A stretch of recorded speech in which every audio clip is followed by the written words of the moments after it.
So, we talked about oscillations in class on Tuesday, and the reason is that oscillations and waves are very related to each other. So let me start with the definition.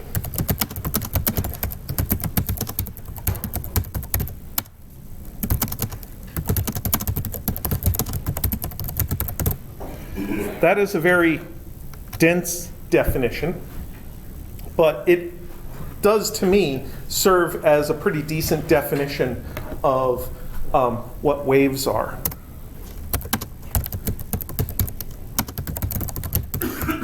And an important part of the definition of waves to me is this idea of coupled oscillators, that a wave is made out of things that generally stay in place, but the disturbance of the wave is conducted from one oscillator to the next.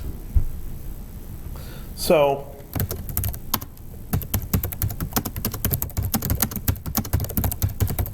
out of these oscillators, each one exerts a force on its neighbors. Now, there are several PhET simulations that are closely related to waves, and one that I want to pull out right now is one, where is it?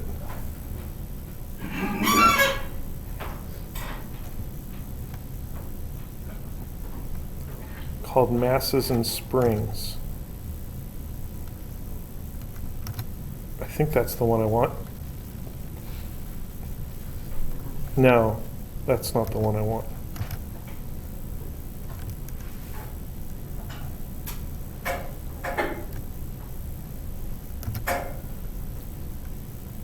I'll be able to find it easier if I look it up from here. Normal modes. Oh, that's Flash? Really?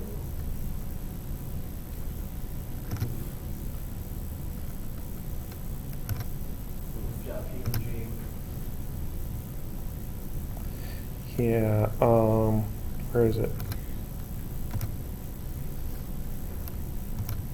Allow that. Flash is officially not supported anymore, and all people's websites are just going to be completely just broken. Yeah, it'll be wonderful, I'm sure. Come here. So this is a grid of masses and springs all connected together, and if I pull one of them off to the side, it's going to exert forces on its neighbor and on all of its neighbors. And when I let go, that disturbance, not when I let go, when I hit the start button, that disturbance ends up exciting its the neighbor's neighbors and the third nearest neighbors, et cetera, and eventually everything ends up all vibrating. Let's go back to the initial positions. One of the things hopefully you can see about this is that the disturbance propagates outward from the initial position. So now the disturbance only exists at one point, but after a little while you can see this kind of ring of disturbance where there's a little bit of disturbance here and a little here and a little bit here and a little up there. The wave is propagating out from the initial location of the disturbance. But the individual masses, on the other hand, didn't move. They just kind of stayed in place. They only oscillated back and forth and back and forth.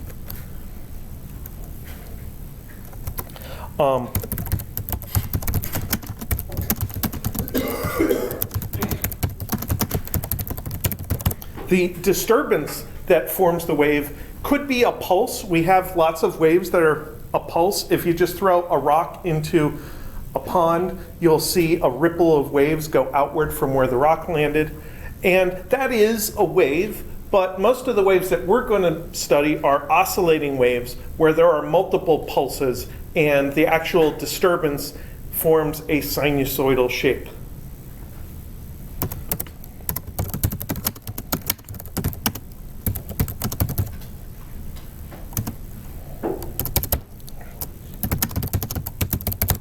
Now, one thing I want to stress, I can't stress it enough, is that a wave is not stuff.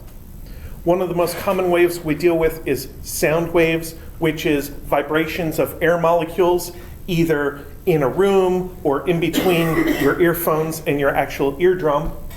And just because the air molecules are vibrating doesn't mean the air is moving. So when I talk, you can hear it, absolutely. But it's different from if I was blowing air onto you. So I can talk here, and you do not have to touch any of the air molecules that I touched. That sound is conducted from one parcel of air to the next parcel of air without the actual parcel of air moving or mixing with others. So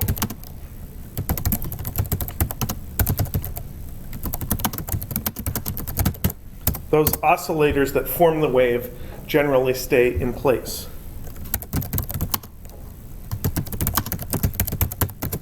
Now, if you want to create a mathematical function that represents a moving waveform, you'd have a function that might look like this: f of x minus vt. It appears my tablet has crashed again, so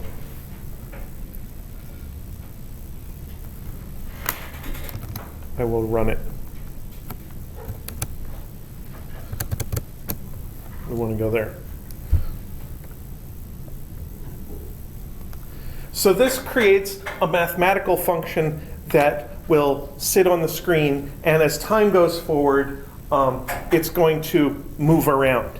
And I can even go over to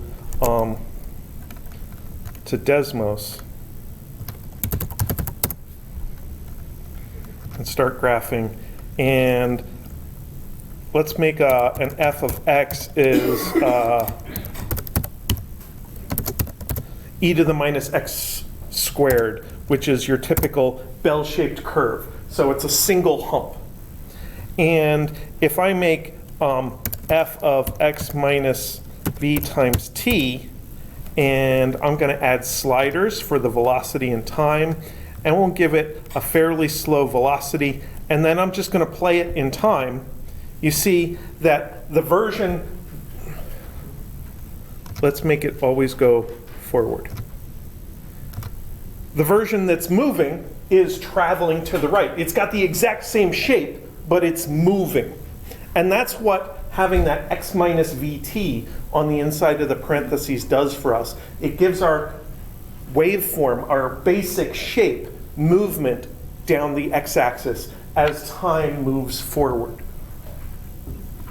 And wave equations, which are the differential equations that lead to waves, generally have solutions that look like this.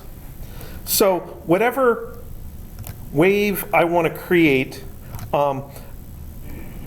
I can trace it out, and that shape will move on down the line as part of the wave. And if I go like gradually up and then abruptly back down again, you'll see a wave shape that goes gradually up and then abruptly back down again.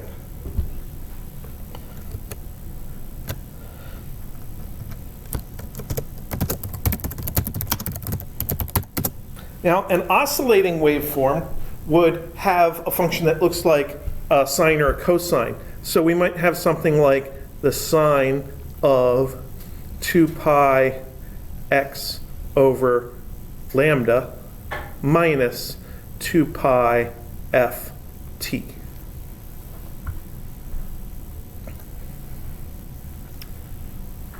And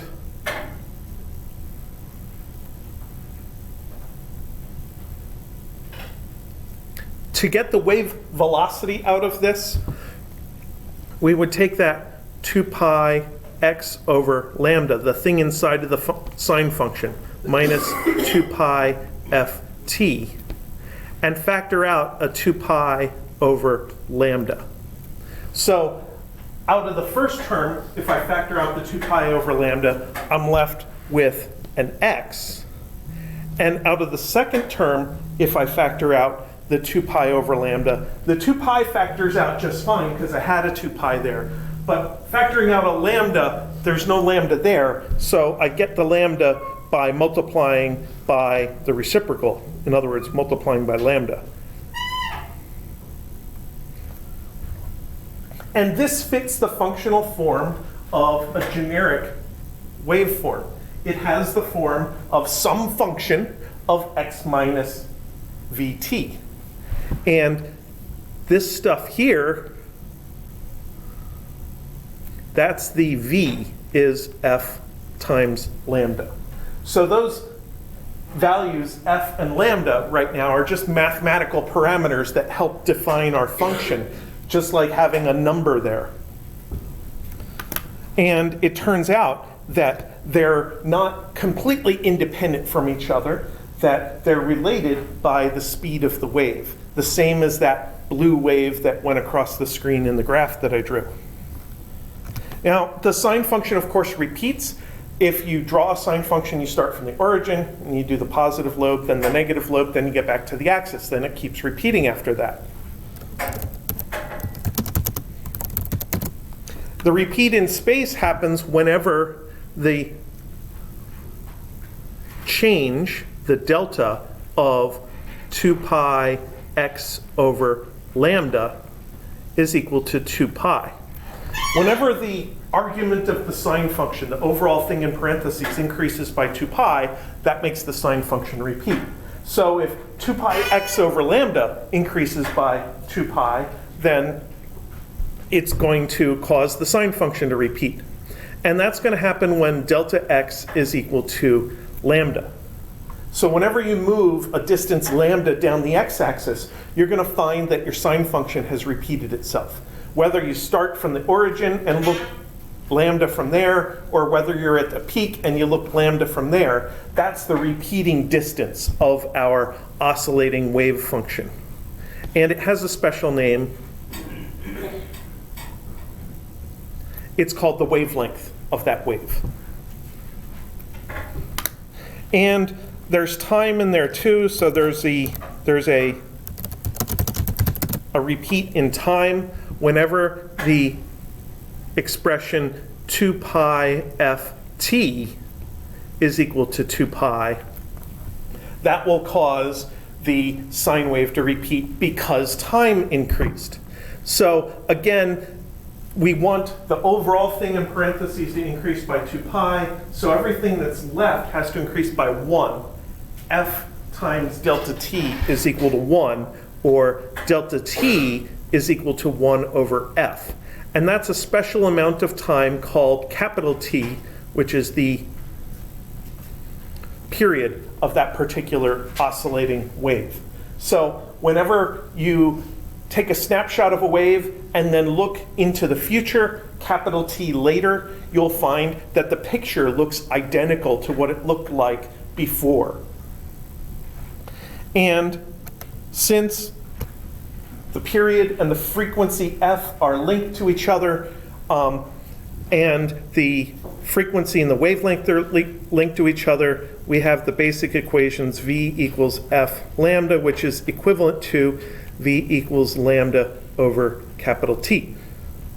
So we'll use those very frequently to convert back and forth between the frequency information about a wave and the wavelength information about a wave.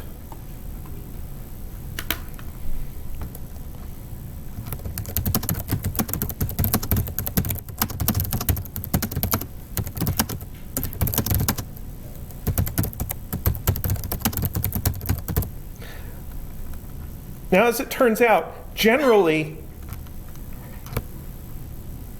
the speed of a wave depends on exactly what we're talking about. So, for example, with sound, we have a v that's approximately equal to 340 meters per second.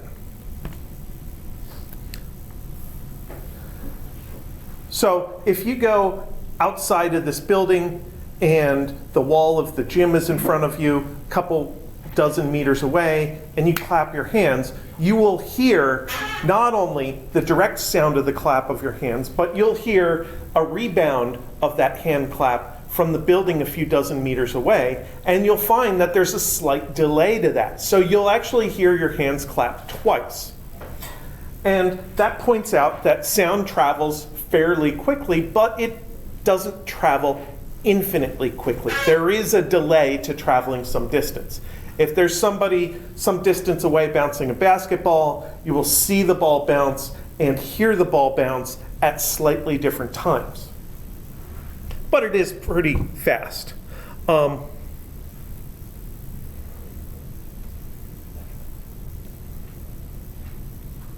If the air is a little warmer, then sound waves travel a little bit faster. If the air is a little cooler, the sound will travel a little bit slower. And that's ultimately because the air molecules that carry the sound only get to tell their neighbors that there's sound when they touch. And the frequency of how often they hit each other depends on the temperature, because temperature affects how quickly they're moving around. Light waves travel at v equals 3 times 10 to the 8th meters per second, which is really, really, really fast. It's the fastest speed there is. But it's not infinitely fast. There's still some time delay between when light is emitted and when it arrives at an observer at a destination. And if light is going through a material, that material introduces a delay. It effectively makes the light go slower. Your lab this week involves waves on a string, like the waves on this string. And those waves travel down the length of the string at some speed. And if I increase the tension of the string, then the waves will travel more quickly down the string. So for a string, the speed of waves depends on a couple of parameters.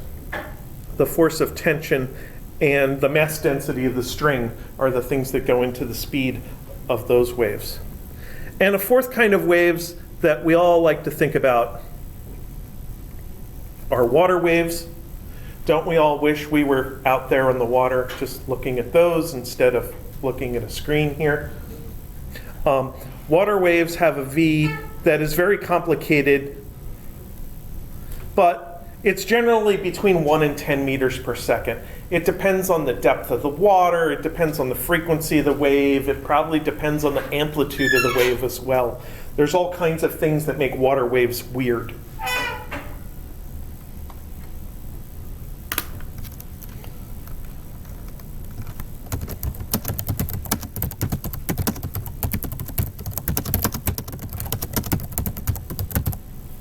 Now, all waves that we deal with involve oscillations of at least 2 variables, at least 2 physical parameters that we can track. And at least one of the variables we can track is a vector. There's no scalar waves. People say that sound is pressure waves, and pressure is a scalar variable. Pressure is not directional. That's one of the things that makes fluids cool. You can make hydraulic systems using liquids because you can guide the pressure through the hydraulic tubes and get it to a destination anywhere you want it. But even though sound waves are pressure waves, they're not scalar waves because the pressure has to be formed by moving air molecules together and pulling them apart. And the actual air molecules are moving in a direction. It turns out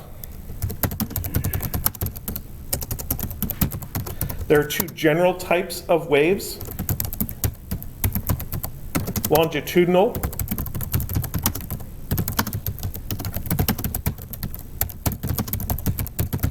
and those are waves where the oscillations are along the direction of travel of the wave. Now, I don't like this word longitudinal. I like calling them compression waves because whatever is moving is getting pressed together and stretched apart, but the longitudinal is the generally accepted term for it.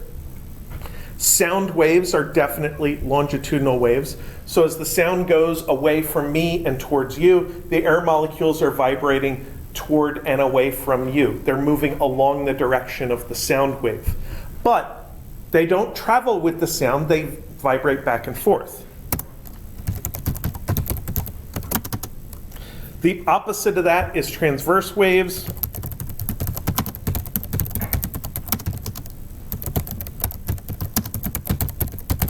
And in those, the vibrations are back and forth. So the string waves are transverse waves with oscillations perpendicular to the string.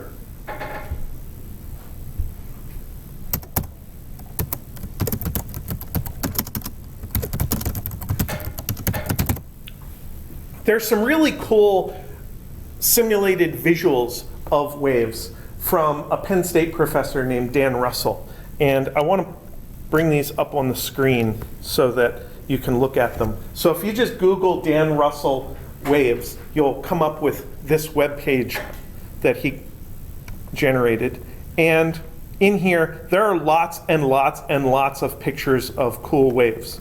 I just want to bring up one of the straightforward ones, which is this page on transverse and longitudinal waves. And the first picture has a representation of longitudinal waves. These are sound waves. And this might be the hollow tube inside your earphones.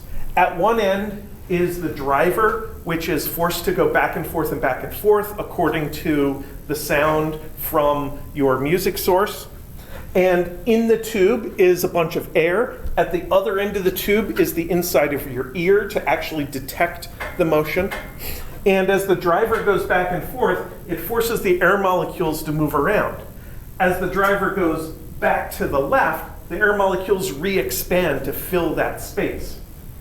And you can see these pulses of the wave move down the line. But if you look carefully, the individual air molecules are not following the pulses. So he highlighted a couple of the air molecules in red. There's one right here. And it literally just goes back and forth and back and forth. There's another one here, and there's another one down here that I was standing in front of. If I scroll down a little bit further, he actually is pointing to a few of them, a few extras that weren't in the first picture. And you can see the regions of compression and the regions of expansion in between them. He's using this word rarefaction, which is not a word that normal people use, so I don't use the word rarefied or rarefaction. I call it regions of expansion. That to me is the opposite of compression. Makes sense. Yeah. I don't like using specialized terms unless they're necessary. So some of you may be interested in geology, and in geology, waves are definitely important. They are how we get information about what's underground without having to actually go there. And these kinds of waves, these compression waves, are also sometimes called P waves in geology. They represent compressing and allowing expansion of rock layers. Now the opposite of longitudinal waves is transverse waves. And in transverse waves, the wave is moving to the right, but the oscillations are going up and down on the page. So the motion of the oscillators and the motion of the wave are perpendicular to each other. In seismic waves, these are the S or secondary waves.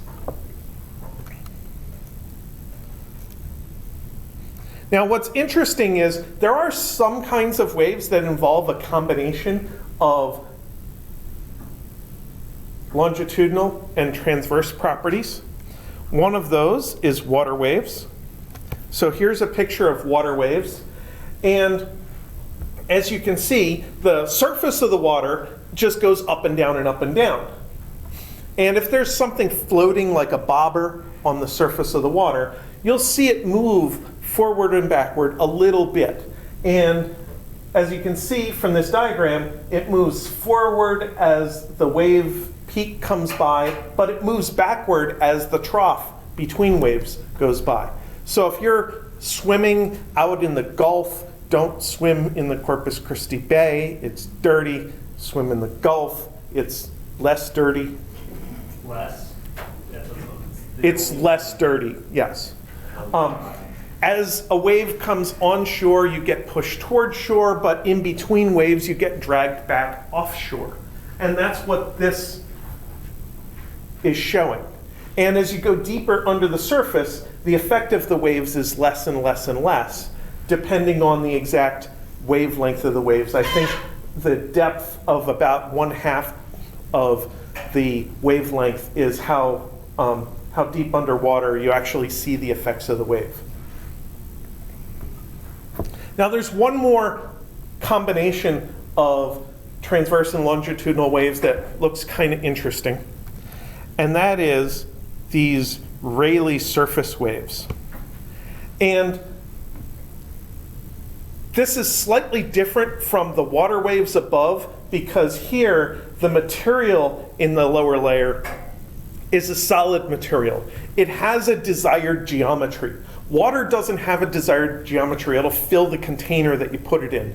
But a solid material has an inherent shape, and it's desperately trying to get back into that shape.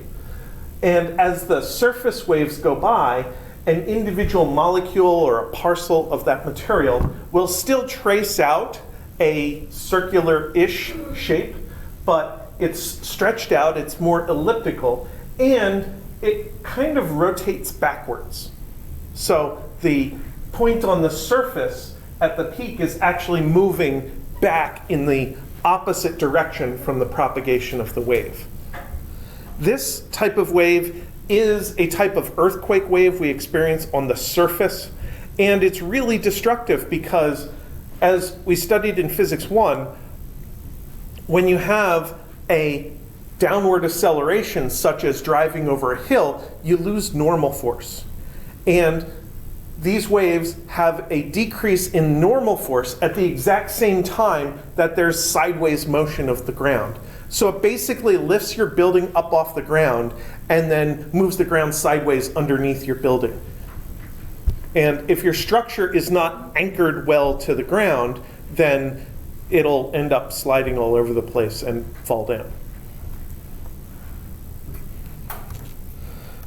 So there are, as I said, lots and lots of cool pictures of waves on this page. I like this one, which shows waves in a dangling string. And maybe I'll bring in a demonstration of that next Tuesday. But I always like to bring up Dan Russell's waves pictures to talk about different kinds of waves. You probably wouldn't like it if I didn't do any calculations at all. So let's look at sound waves as an example.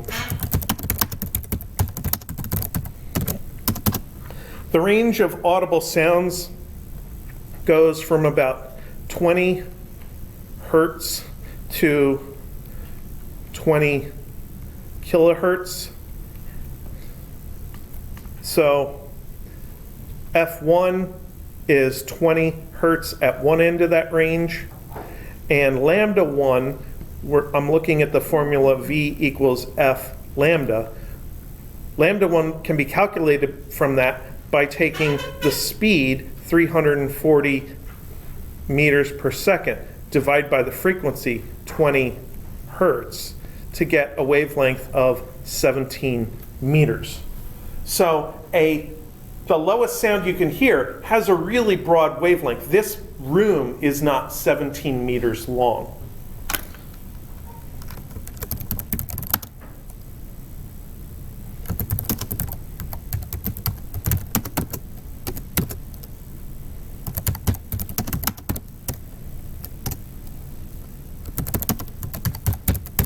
A typical wind instrument, like a piccolo or a whistle is around 1/4 of a wavelength in size.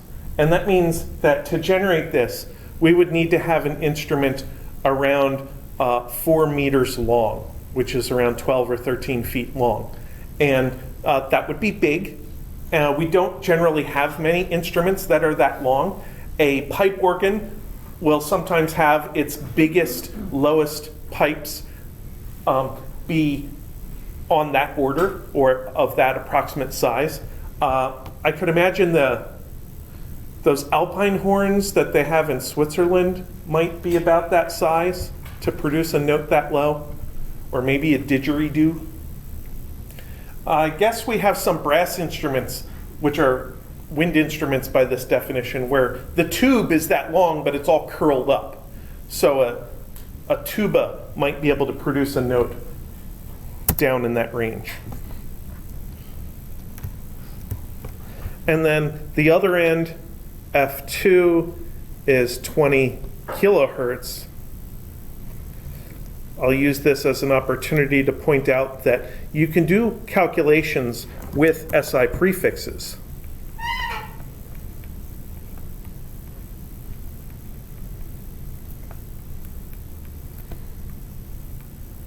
But a kilo in the denominator pops out and becomes a milli in the baseline or in the numerator.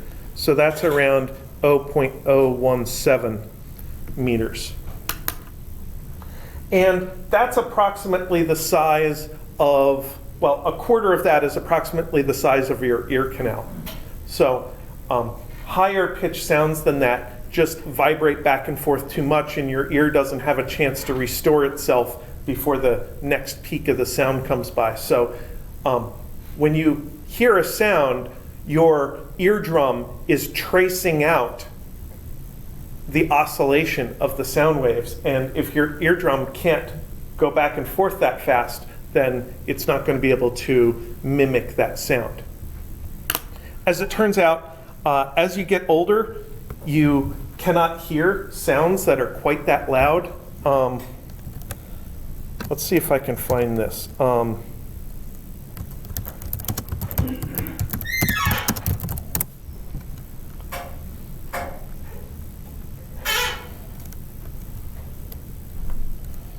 Oh, I forget. Is this the one? No.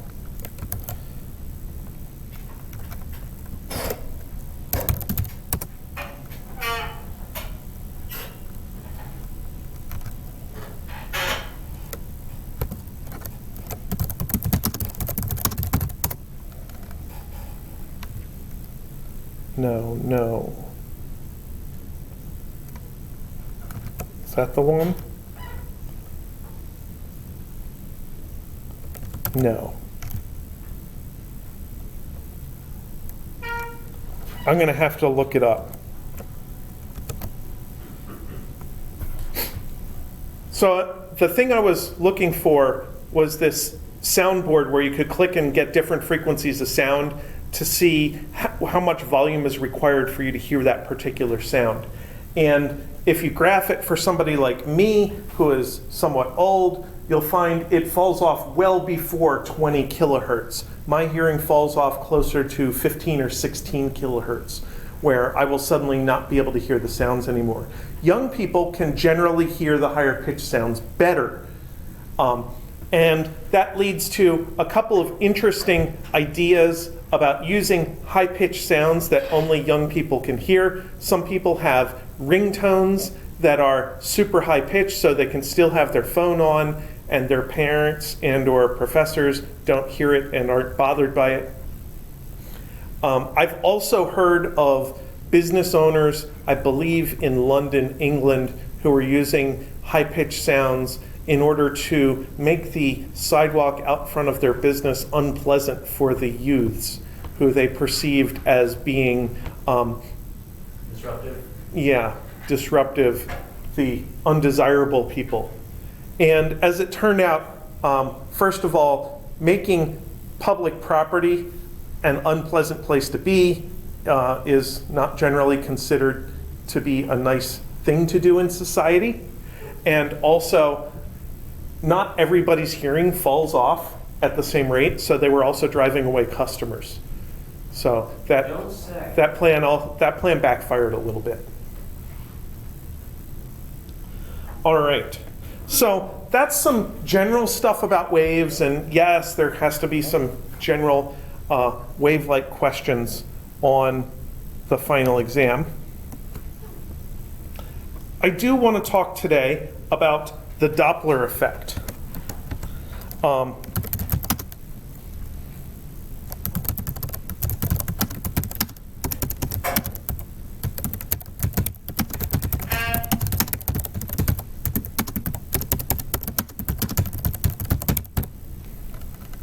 Generally, as an oscillation goes from source to observer, the frequency of the oscillation is maintained. So if I create an oscillation of 440 hertz in my vocal cords, then that will make the air molecules vibrate at 440 hertz, which will make your eardrums vibrate at 440 hertz. There is an exception.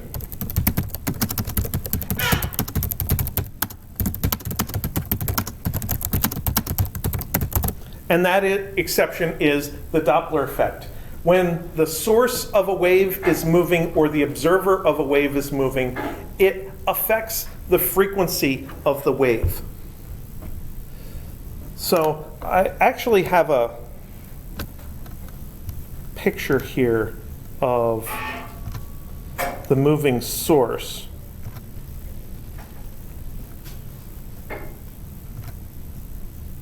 I can't pause it, but I don't think I need to.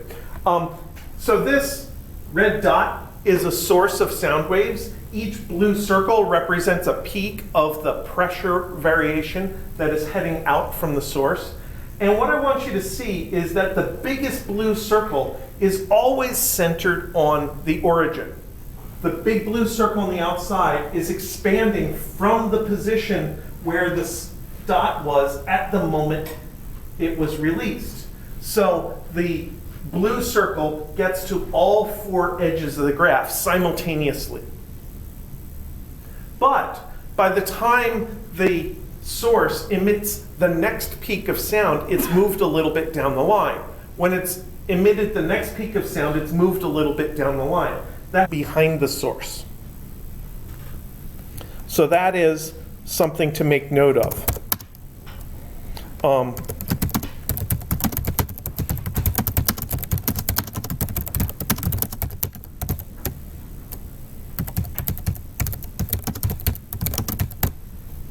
That a wave gets compressed in front of a source that is relative to the direction the source is moving and stretched out behind it. Something similar happens when the observer is moving.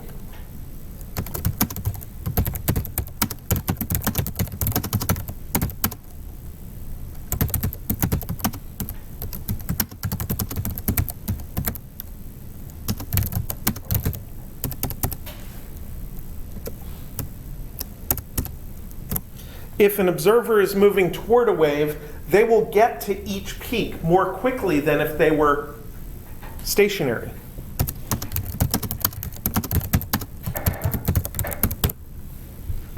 And these two effects combined together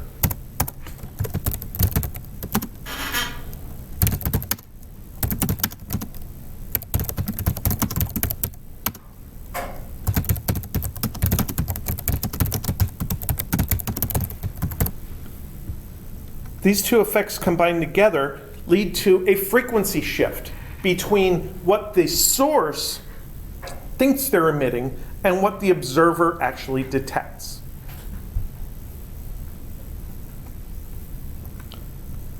And there are lots of different formulas you could use to calculate this. So for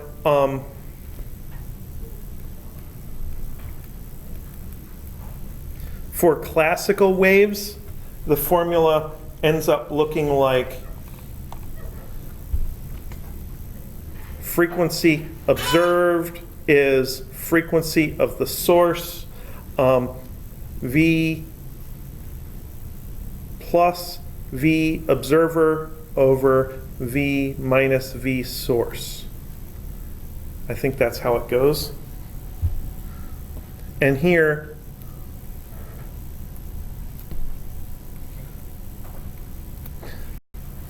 V is the wave speed, V observer is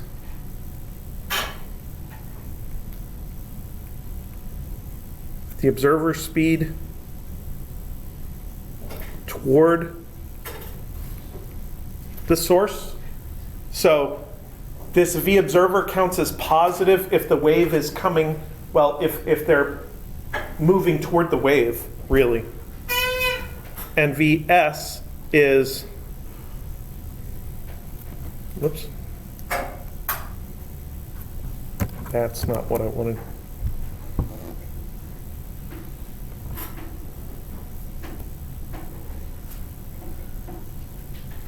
Vs is the source speed toward the observer.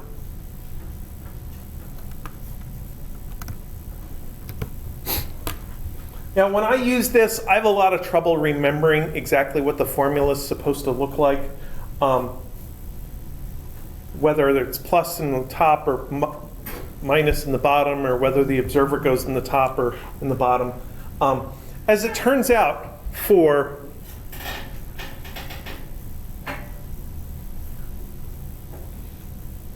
relativistic waves, it's actually a combination of the two. There's one factor of the velocities like that and one factor of the reciprocal of that.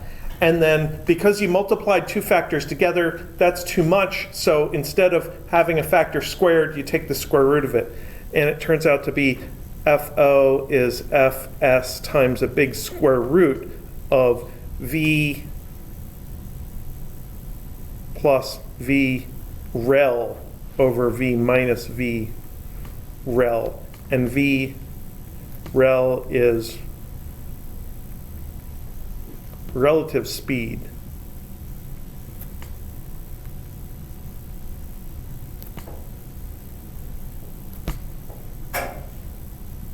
Toward each other. Now those formulas are just fine to use if you're calculating frequencies. If you're trying to calculate speeds, if you're trying to use the Doppler effect to calculate the speed of a source or speed of an observer, they're actually kind of a pain in the butt.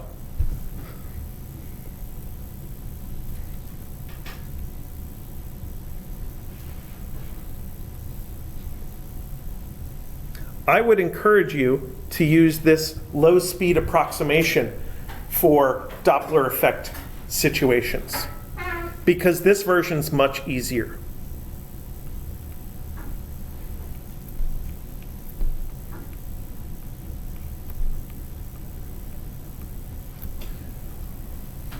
The frequency shift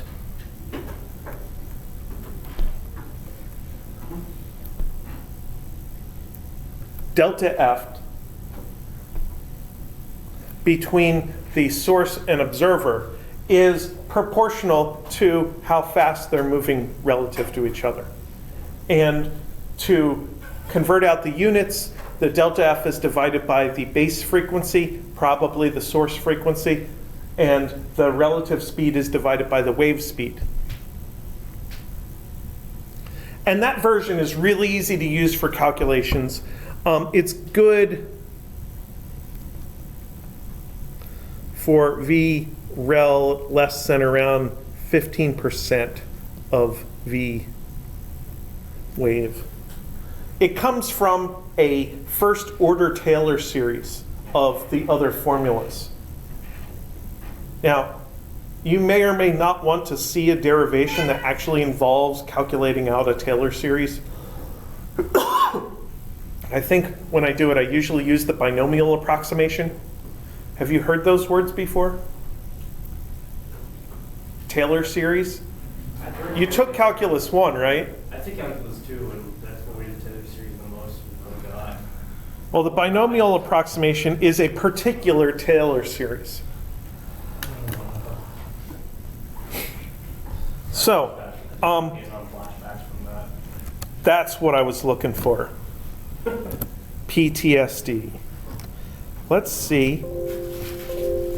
I do have sound. So, I did an experiment. And we're going to calculate out the result of this experiment. You're missing the good part. In this experiment, I recorded a car horn.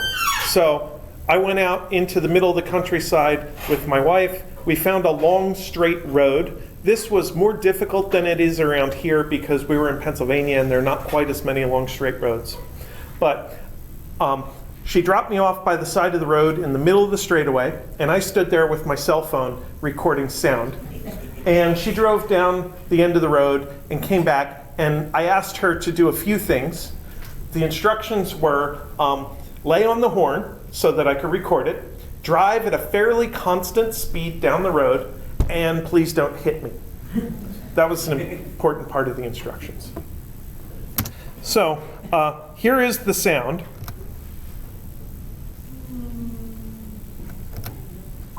You've heard this before? Wow, that's weird, man.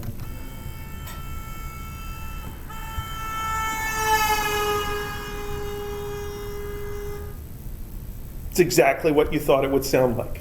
There was a gap there where her hand came off the horn for a second, but I thought that that wasn't during the Doppler effect part, so it was just fine to leave that gap there. Okay, so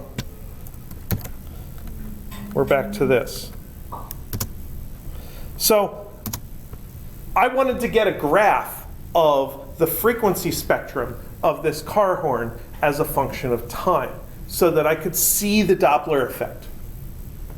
And you heard it, the frequency corresponds to the tone. So high frequencies and low frequencies, and now you know why I don't have a career singing. What do you think the spectrum's actually going to look like? It's going to look like one of these graphs. You like the second one? We're all wrong.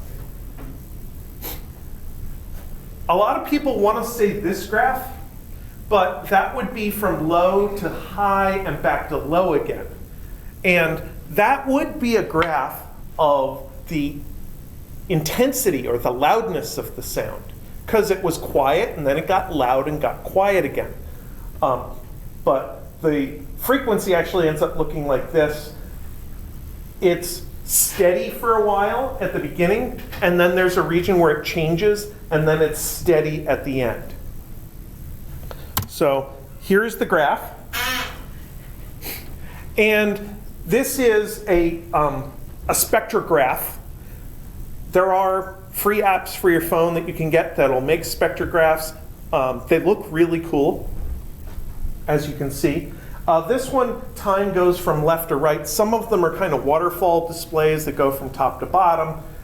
But you can see that there are lots of different frequencies in the sound of this car horn. That's actually by design because different people have different sensitivity ranges.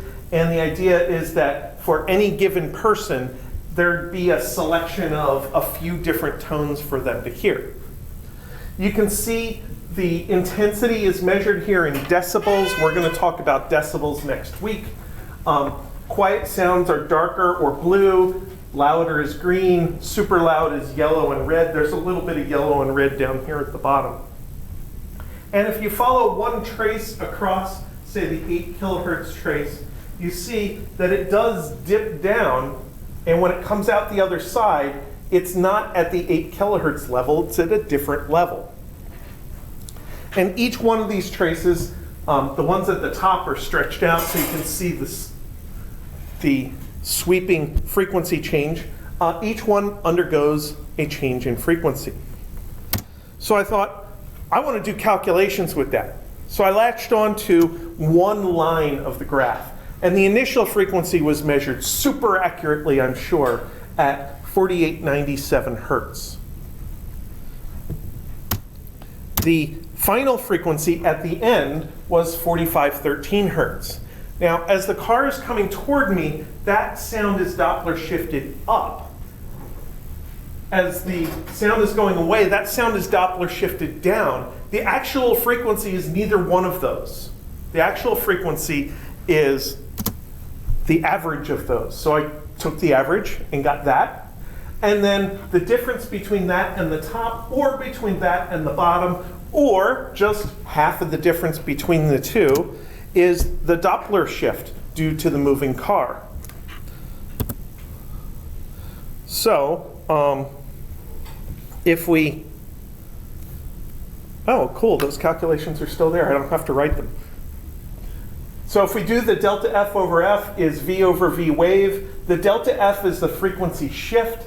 The F in the bottom of the fraction is the actual average frequency. And the V wave is 340 meters per second. That comes out to a car speed of about 13.9 meters per second, which corresponds to 31 miles an hour. And as it turns out, she was actually trying to drive at 30 miles an hour.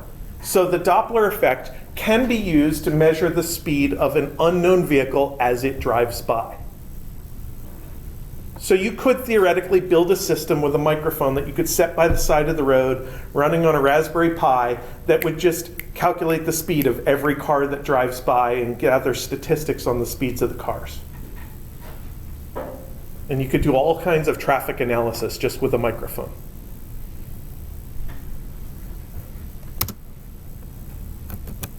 So, I went through that faster than I did this morning. That's kind of everything I wanted to talk about today. Does anybody have any questions on this? Now, in your homework, let me give you a hint for one of your homework problems. You have a situation where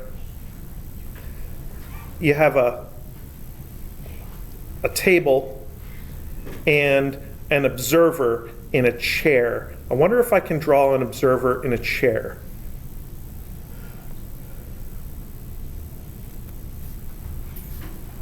That looks like a person sitting in a chair. I'm actually really proud of that. And there is a speaker box here emitting sound.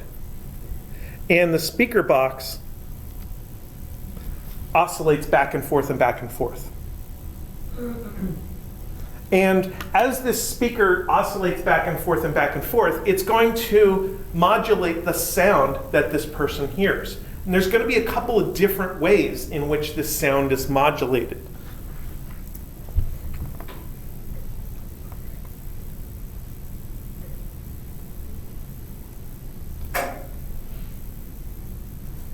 When the sound box is nearby, it's going to be loud, and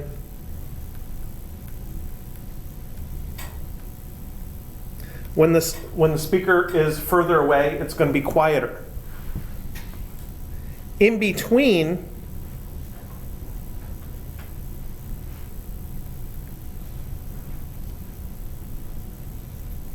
the pitch of the sound is going to be modulated, because as the speaker is coming toward the person, it's going to be a higher pitched sound, and as it's moving away, it's going to be a lower pitched sound. And the thing to remember about this is that x equals x mid plus or minus amplitude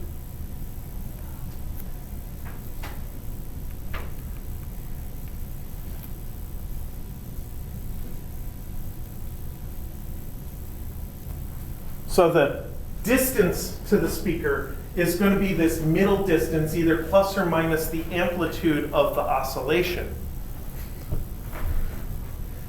And the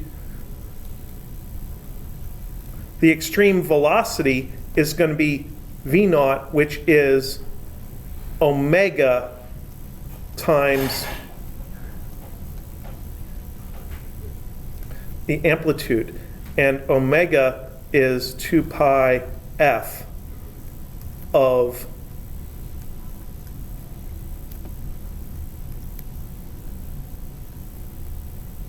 the motion of the speaker. We talked about physical oscillations in class on Tuesday, and a physical oscillation is a motion of an object like that speaker, and you can describe it using an amplitude and a frequency, and those are important parameters in this particular question. And just remember that the amplitude of the motion of the speaker takes it between an extreme close position and an extreme far position. The overall change in distance between the nearest and the furthest distance will be twice the amplitude, because the close is minus the amplitude and the far is plus the amplitude. And the velocity of the speaker itself is going to have its own velocity amplitude, which is related to the amplitude of the motion by the angular frequency. So that's related to how quickly the speaker's position oscillates. That's not the frequencies of the sounds. That's the frequency of the actual motion of the speaker. So hopefully that'll give you some clues as to how to attack that problem. We will talk about the relationship between loudness and distance next week, but I don't really want to go into that now. So, I guess that's it for today. Somebody sent me a question, are we going to have class on Tuesday of Thanksgiving week? The answer is yes. We are going to have class that day. I see no reason not to have class that day. You don't have lab. You don't have lab that day. No. No reason. That's, He does have a point there. I don't teach lab, I don't care. You also have a point as well. We will go over stuff that day that will be on the test. And I don't want to spend the entire review day the following week talking about the stuff that we were supposed to do before Thanksgiving. All right.